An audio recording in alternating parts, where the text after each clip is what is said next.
Colonel Terry de la Mesa Allen was not supposed to become a war hero. In 1941, before a single Sherman tank had reached North Africa, before the U.S. Army had even learned how to bleed overseas, Allen was a problem file sitting on a polished desk in Washington. Senior officers whispered that he was unfit for higher command. Too rowdy, too informal, too unpredictable. The Army had a word for men like him: undisciplined. What they didn't realize was that the world was about to need exactly the kind of commander they were trying to get rid of. Allen didn't look or act like the generals cut for parade fields and textbook strategy. He spoke like a soldier, laughed like a brawler, trained like he could taste tomorrow's blood. Where others rehearsed ceremony, he drilled instinct. Where other officers cared about posture, he cared about survival. His men didn't march prettily. They moved like predators. When his division finally reached the smoking deserts of North Africa, something became painfully clear. Allen wasn't a broken officer. He was a prototype, the kind of feral battlefield mind a polished peacetime army could never manufacture on purpose. Patton saw it instantly. Eisenhower recognized it reluctantly. And Allen's enemies, the men wearing his uniform, realized with rising dread that the misfit they tried to sideline had just become indispensable. The only question left was chilling. How do you control a man built to win a war the Army hasn't learned how to fight? Because the moment his boots hit sand, everything the rulebook said about proper command would start to burn. Before he became a battlefield legend, Terry Allen looked like a mistake the Army didn't know how to correct. The first time he entered West Point, he didn't walk out a graduate. He walked out a failure. Expelled. Dead last in conduct. The Academy stamped him not officer material. For most men, that would have been the end of the road. But Allen didn't break the way regular officers did. He bent, hardened, and came back sharper. He finished through another commissioning route, already wearing a scar the Army couldn't see. The quiet conviction that the system was wrong about what a fighting man was supposed to look like. He saw early what others would learn too late. A war doesn't care how clean your boots are. In peacetime, the Army loved polish. Inspections, ceremony, drills repeated until soul and spine felt identical. But Allen didn't buy that formula. He believed war would reward instinct, speed, independence, not synchronized marching and perfect crease lines. He shaped himself into the opposite of a parade officer. He laughed too loud. He spoke too bluntly. He let his men curse, sleep rough, train dirty, and move fast. He broke protocol the way a miner breaks rock, violently, loudly, and with purpose. And soldiers followed him, not out of fear, out of trust. There's a line enlisted men used about Allen, even before the war. He listens to us like he needs us to win. He wasn't a commander above the men. He was with them, shoulder to shoulder, fully human. He didn't treat them as parade pieces, but as weapons in the making. To his troops, he felt real in a way polished generals never could. But the higher up you looked, the more that humanity looked like insubordination. Brass whispered that he was too familiar with the enlisted ranks, that he lacked military dignity. One report, now declassified, called him impulsive, coarse, excessively casual.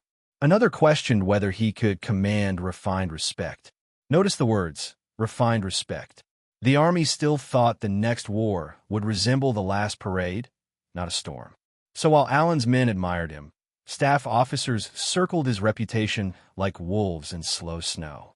His assignment stalled. Promotion slowed. His file, thick with both praise and complaints, began moving up the chain under a subtly different heading, a risk. But what does a rulebook-trained system do with a leader built for chaos? It hesitates. It delays. It hopes the problem goes away on its own.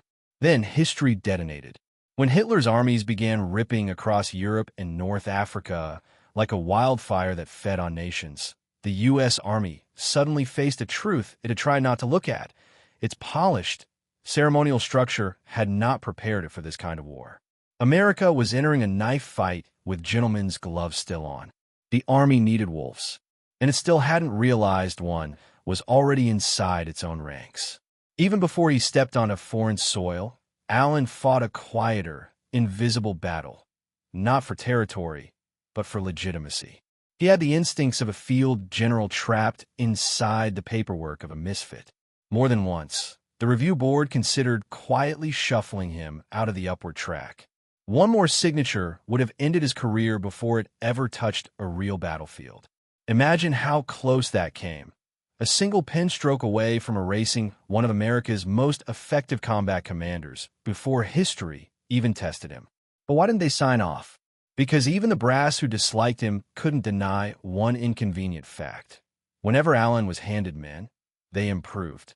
They toughened. They learned faster. Their casualty rates in training dropped. Their initiative rose. He was growing war fighters before the war existed.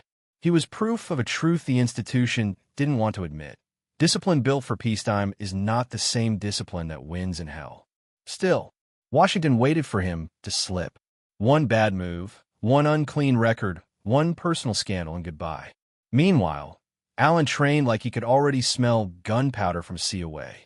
Something in him was coiled, already anticipating the scale of catastrophe about to erupt overseas, long before America joined the fight. This is the paradox that built his legend. The Army nearly pushed out the very man it would soon beg for. Before North Africa, before Tunisia, before Sicily, Allen was a soldier trapped in a costume he had no intention of wearing. The culture wanted him refined. The war would need him ruthless. When the telegram came assigning him to command the 1st Infantry Division, the big red one, most officers saw a gamble. Allen saw inevitability. He told a peer, half joking and half prophetic, "I don't want a polished division. I want a winning one." That one sentence, spoken before a single battle, tells the whole story of why he didn't belong and why he would soon become irreplaceable. Because war was coming, and the battlefield does not care whether the man who saves you salutes properly. The first thing the desert teaches is humility. The second is hunger. The third is that only the ruthless adapt fast enough to live.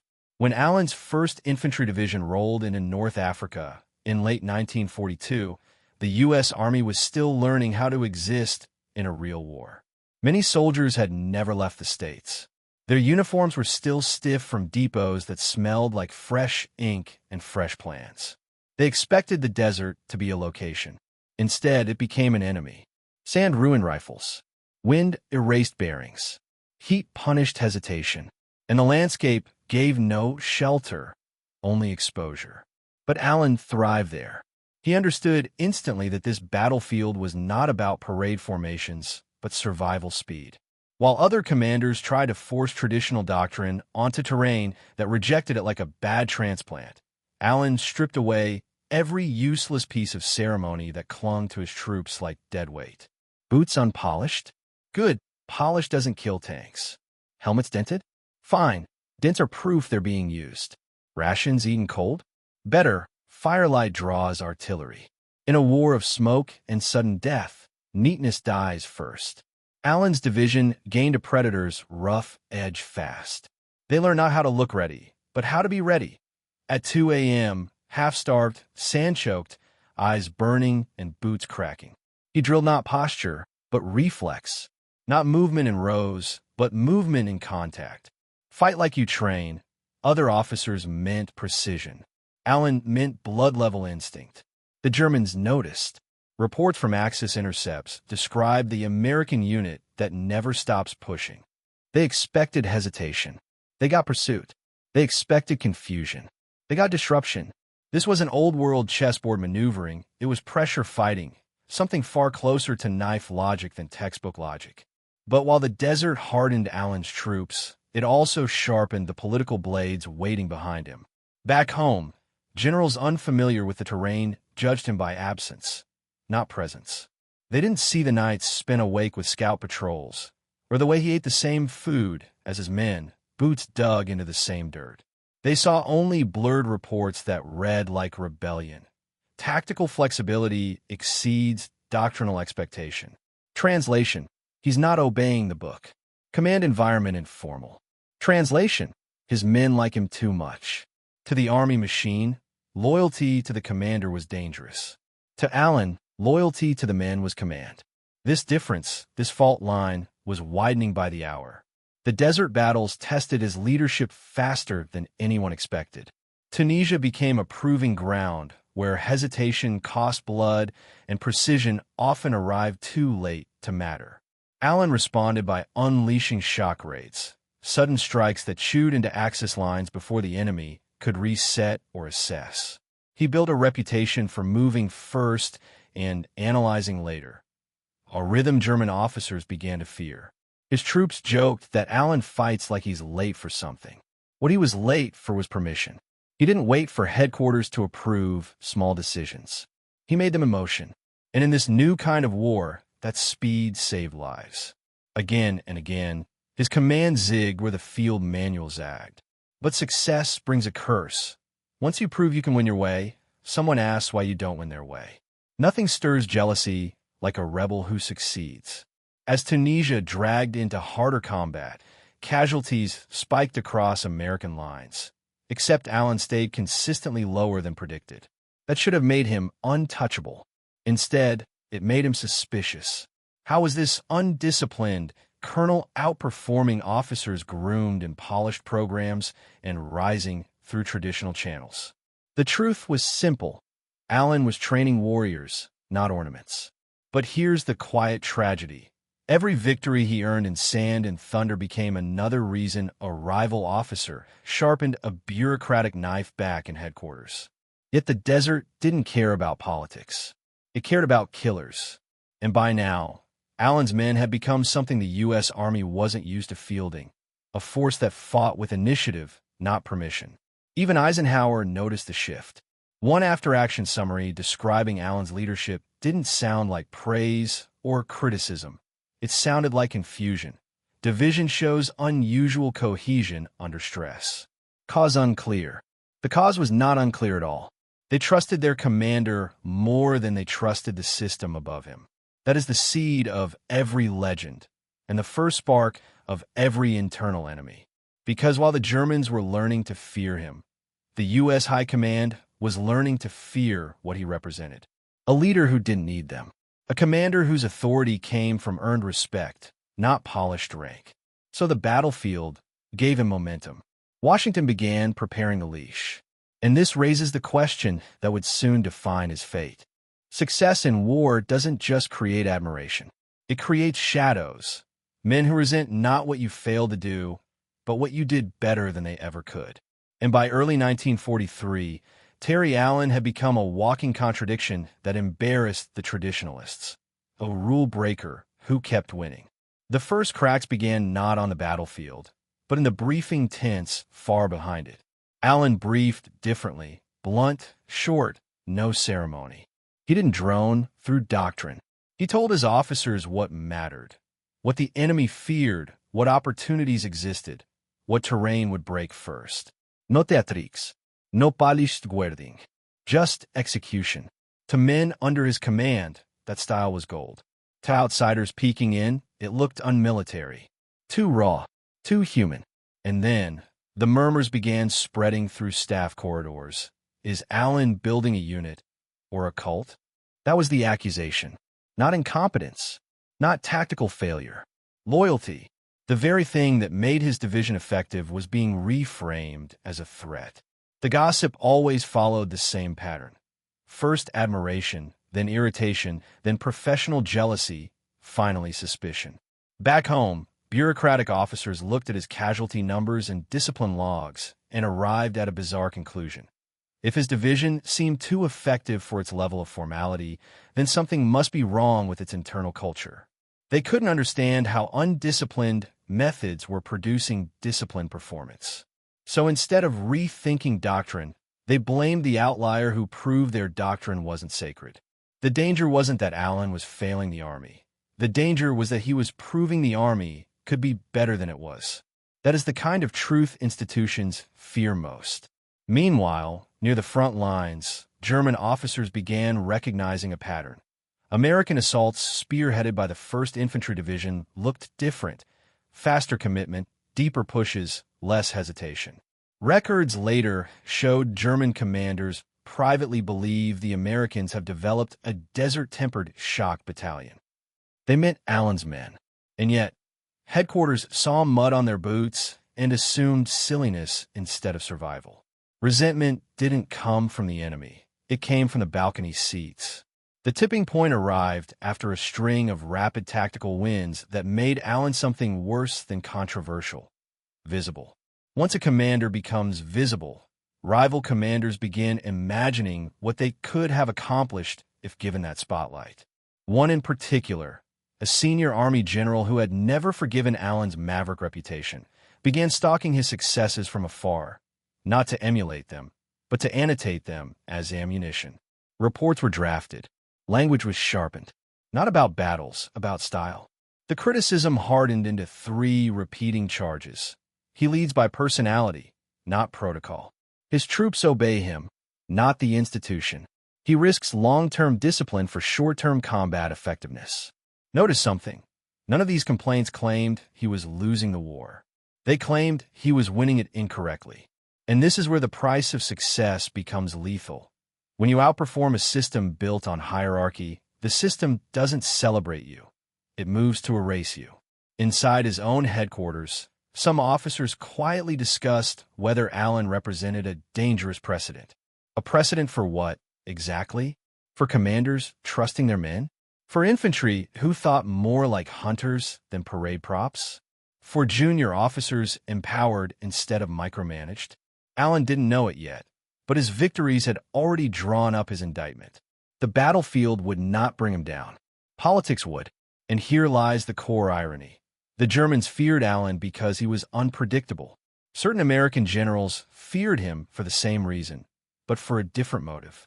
The enemy feared losing ground. The institution feared losing control. As the North African campaign dug deeper toward its decisive phase, Allen could feel the pressure building.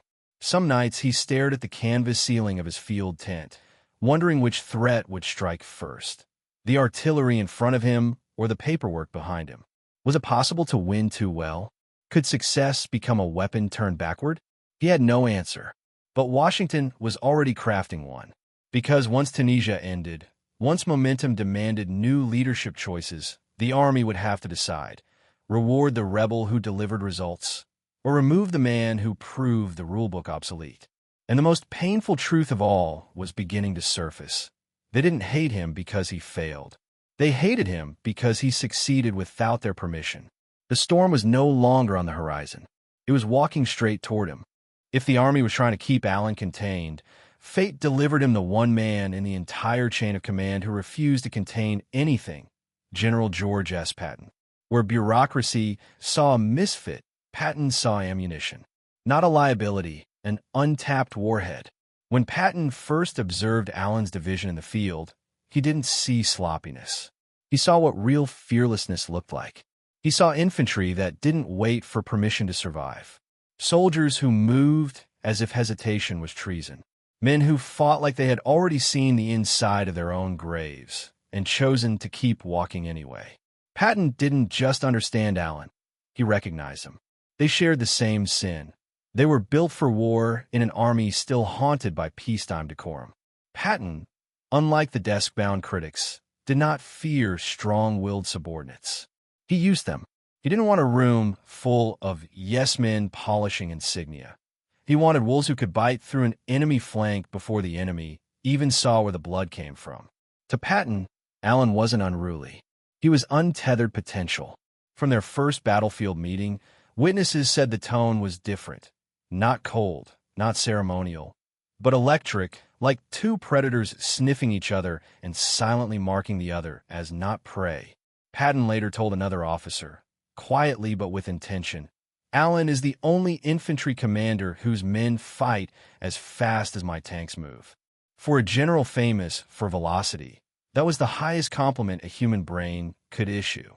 As the campaign tightened, Patton began feeding Allen harder assignments, not to punish him, but to weaponize him. He gave him operational freedom other commanders were denied.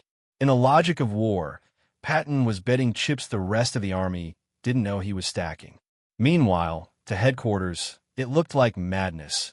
Two unpredictable commanders fueling each other's aggression. But on the ground, it looked like progress. A pattern formed. Where Patton hammered, Allen punctured. Patton broke open the front. Allen slithered into the breach. This dual rhythm, hammer and wildfire, stunned the Axis command. Intelligence captured after the war showed German staff officers believed the U.S. had developed a new tactical doctrine of shock infantry. They had a name for it, too, Die Angriffshund, the attack dogs. They didn't know it wasn't doctrine. It was just Terry Allen. One after-action report from German intelligence complained that the Americans have a demon commander who wastes no time and strikes like an animal pack. Imagine being so effective that your enemy assumes you must be an innovation designed in a doctrine lab, not a single misfit rewriting instinct into strategy. But the more Allen succeeded under Patton's shield, the more alarmed the traditionalists became. They weren't watching the battles, they were watching his influence. When an officer becomes a model, others start copying him. And copying a heretic means the orthodoxy is dying. The real threat was not Allen himself. It was the clone of Allen someone else might become. Patton sensed the mood shifting. He could feel command tightening its grip, looking for a technicality, waiting for a moment to pounce. That's why he pushed Allen forward faster. Use the wildfire before the rain comes. Their last major campaign together became the proof of everything his critics feared. When Allen was unleashed with operational freedom, his men didn't just perform. They became the blunt instrument that broke German resistance in zones where other U.S. divisions stalled. Reports show that in multiple engagements, his infantry advanced faster than armored units assigned to support them. Infantry outrunning tanks. That should have been impossible. But impossibility is what happens when doctrine gets replaced by instinct. Still, war has two ledgers: victories on the battlefield and politics in the shadows. Patton could shield Allen from the bureaucrats, but only for as long as higher command allowed him breathing room. Every success increased his effectiveness and painted a larger target on his back. The clock was ticking. Even some of Allen's peers, men who admired his results, began to fear his shadow. They wondered, if this maverick way becomes the norm, what happens to the officers who climb by playing the rulebook like a ladder? Allen wasn't just a threat to their record. He was a threat to their identity. Because if Allen was the future, then they were already the past. The climax of his rise came not at a single geographic location, but in a single recognition. Patton put his faith in Allen publicly. Not quietly, not discreetly, publicly. And once Patton endorses you, you don't just gain battlefield weight, you gain political gravity. It was at this moment that the army reached a silent fork in the road. Either elevate the rebel or begin the slow orchestration to remove him. They chose the second. But before they could pull him down, Allen would deliver one last surge of results. So dramatic, so tactically undeniable, that even decades later, military historians still describe it as the moment Patton created a monster the army couldn't bottle again. Because Allen had proven something terrifying to tradition. A commander doesn't need ceremony to make killers. He needs trust, speed, and a reason to move first. The war was about to turn, but not in the direction his enemies expected. Soon, the battlefield would crown him faster than the army could bury him. And that forced a new, uncomfortable question to the surface. If a man becomes too effective to control, does the army choose victory or obedience? Terry Allen did not lose his command because he failed. He lost it because he won without kneeling. When the guns cooled and the line stabilized, high command finally made its move. Officially, Allen was rotated out, a sterile phrase used when the army wants a change without admitting a motive. But everyone close to the fight knew the truth. They couldn't control him in war, and they feared what he would become in victory. The institution wanted credit for producing him, not proof that it tried to bury him before the war proved him right. So they rewrote the reason. Soft language, clean phrasing, paper camouflage. History would later call it replacement for discipline reasons. But soldiers on the ground said something much simpler. They took away the only commander who knew us. That wound cut deeper than Washington ever calculated. When Allen was removed, many of his infantrymen didn't salute, they grieved. They didn't feel relieved or corrected or brought back in a line. They felt abandoned by the system that had borrowed their courage and then punished the man who shaped it. Veterans remember the day he left more clearly than some battles. One said, "It felt like someone kicked the spine out of the division." That is the kind of loyalty you cannot craft by manual. When Patton learned of the decision, he didn't shout, he simmered. He understood instantly what had happened. The Army was safer with Allen gone, not because he endangered men, but because he endangered the hierarchy that defined officers as ornamental first and lethal second. After his removal, a quiet campaign unfolded, not of destruction, but containment. Allen wasn't erased. That would spark questions. He was shrunk. His accomplishments were reframed as situational. His instincts described as a wartime anomaly. His tactical genius dismissed as charisma. This is how institutions bury a legend while pretending to preserve him. They don't attack the story. They smother the why behind it. But memory is stubborn in men who survive because of you. Allen remained a myth whispered more fiercely than it was ever formally credited. And myths always outlive paperwork. When the war ended, another irony surfaced. The very tactics Allen used, fast tempo, empowered infantry, forward initiative, quietly re-entered doctrine under new names.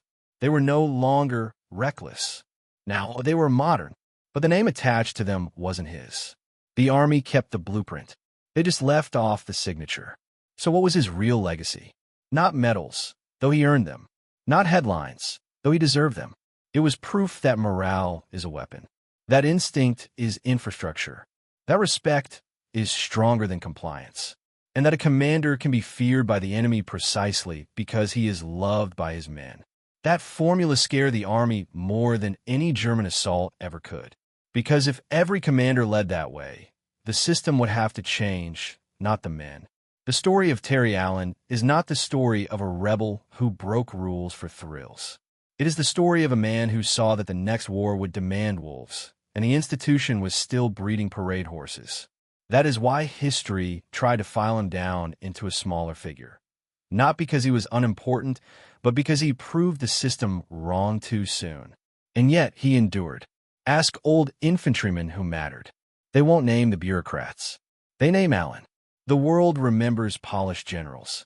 Soldiers remember the commander who stood in the mud with them. Legacy is not what gets printed in doctrine.